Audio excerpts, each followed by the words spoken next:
Hello mga ka-char! It's me again, Chari TV. Healthy diet po ba ang hanap nyo? Tara, samahan nyo po ako. Magluluto po tayo ngayon ng napaka-healthy at napaka-espesyal na no oil recipe. Gamit lamang po itong ating mga ingredients. Alam kong natatakan na po kayo. Kaya wag na natin patagalin to. Tara, simulan na po natin. Meron po tayo ditong 2 quarter leg na chicken. Tanggalin na po natin itong balat dahil oil-free po yung ating lulutuin sa ngayon. Tatanggalin muna natin itong mga balat para hindi po magiging oily ang ating lulutuin. Dahil ayaw natin sa mamantika at makolesterol. Ayan. Tapos pakukuluan natin ito sa mga 1 to 2 liters of water. Naglagay din ako dito ng luya, minced garlic, asin, paminta, dahon ng laurel. Tapos pakuluan naman natin ito hanggang sa lumambot yung ating chicken. At habang pinapalambot natin yung ating chicken, meron po ako ditong yellow corn. Ayan. Tatanggalan lang po natin ito ng kanyang balat. Nasa sa inyo na lang po kung 1/2 ba o buong mais po yung inyong gagamitin. Pero ako, gagamitin ko po ito lahat dahil marami po kaming kakain ito.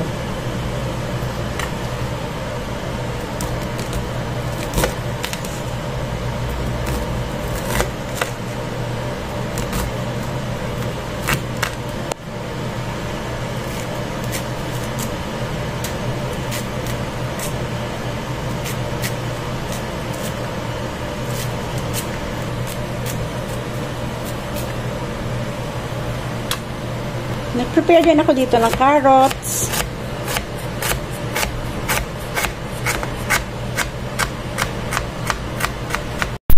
At syempre dahon ng sibuyas ay i-chop. At syempre gagamit din tayo dito ng itlog.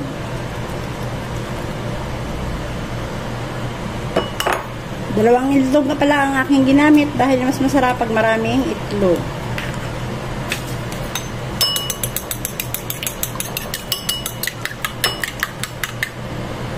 Malambot na nga itong ating chicken, ito turn off na po natin itong ating stove at palalamigin. Maaari naman kayong gumamit ng breast part ito, pero ito yung gusto ko dahil mas mabuto para mas masarap. Dahil mas malasa. Kung malamig na ang iyong chicken at kaya nyo na itong himayin, himayin nyo na. Natural, hihimayin. Tanggalin na natin itong buto at yung nahimay nating laman ay ibabalik na natin dito sa kanyang sabaw. Nilagay ko na rin dito ang corn kernels, carrots, asin, paminta, kunting toyo. Hinalo ko lang ito para ma-dissolve po ang lahat ng ating mga nilagay na mga ingredients. At tatakpan para kumulo at lumambot itong ating nilagay na mga gulay. Sa mga ayaw ng mamantika ay pwedeng-pwede po ito, at sa mga nagda-diet, try nyo po. At kapag kumulo na po itong ating sabaw, lagyan po natin ito ng slurry.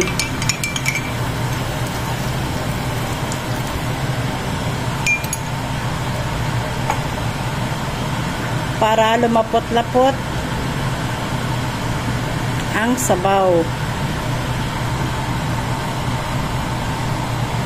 At kung wala naman po kayong cornstarch, pwede po kayong gumamit dito ng ground oatmeal para mas lalo po siyang healthy sa mga nagda-diet. Haluin lang po natin ito, at kung satisfied na po kayo sa pagkakalapot itong ating sabaw, okay na po yan sa inyo. Patuloy lang po itong pakuluin hanggang sa lumambot na po ang lahat ng ating mga gulay. Simmer lamang po natin ito ng 5 minutes hanggang sa lumambot na po itong ating mga gulay. Ayan, kapag malambot na po yung ating gulay, pwede na natin ilagay dito yung ating spring onion.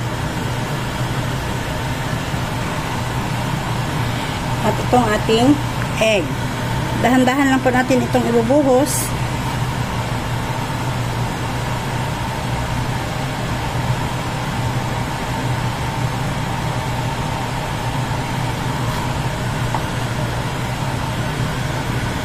At haluin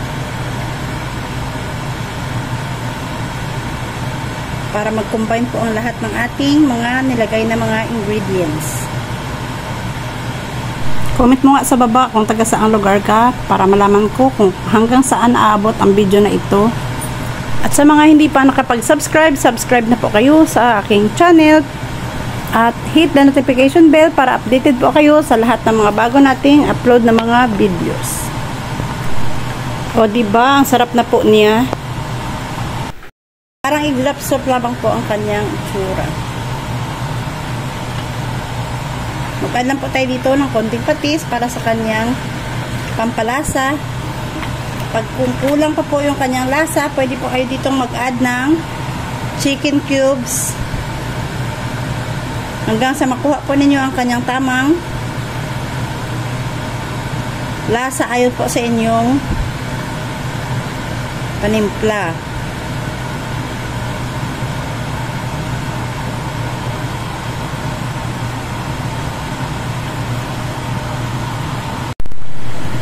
Yan, pag ganyan na po ang kanyang itsura.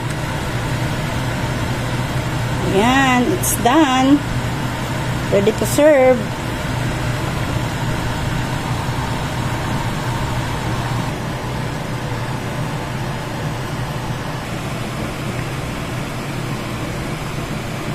Sprinkle with spring onion on top. And this is it. Thank you.